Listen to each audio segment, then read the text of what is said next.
history repeats itself, not randomly, but through carefully tested strategies of control, dispossession, and economic domination. What happened to Māori land in Aotearoa was not just an isolated case of colonial theft, it was a template. A 1933 Evening Post article comparing Māori and Palestinian land issues reveals how colonial administrators were already laying the groundwork for what would later become the Nakba, the mass displacement of Palestinians in 1948. A key figure in this imperial project of colonizing Palestine was G. Masson, an Australian-born officer in the Light Horse Regiment who fought in Palestine during World War I. After the war, he transitioned from soldier to colonial administrator, working within the British-controlled Palestine government as a senior agricultural officer. His role was to shape the economic transformation of Palestine in a way that mirrored the restructuring of Māori land in Aotearoa. Referencing Masson, the article said, "The Turk left a legacy of tribal lands and communal titles to areas held in undivided shares. The head of a family might possess some such fraction as 1,500 out of 12,000 of the land, amounting to 20 acres. This fragmentation mirrors the native land court system in New Zealand, which systematically broke up communal Māori land into individual titles. Once land was individualized, it became easier to buy, divide, and control. Masson and other colonial administrators framed this process as modernization, while actively dismantling indigenous landholding structures.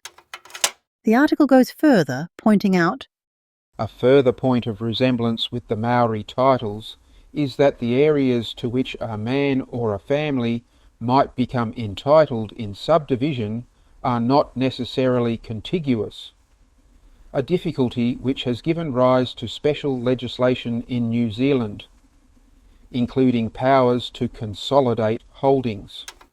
This consolidation was never neutral. In New Zealand, it allowed the Crown to reallocate and sell land while forcing Māori onto smaller, less viable plots. In Palestine, the British sought to restructure land ownership in ways that facilitated Jewish settlement under the Zionist project, laying the groundwork for further displacement of Palestinians in the decades to come. Masson also echoed racist colonial stereotypes about indigenous labour. "A villager asked to give labour to a cooperative scheme has been known to reply, 'My bullocks are all sick, my son is in the hospital, and I have to go to a wedding feast.' Fortunately, in the new Palestine the work of the day is less obstructed by wedding feasts, etc. And possibly, in this country too, the tangi and the hui will in due course cease to upset the Maori dairy farmer.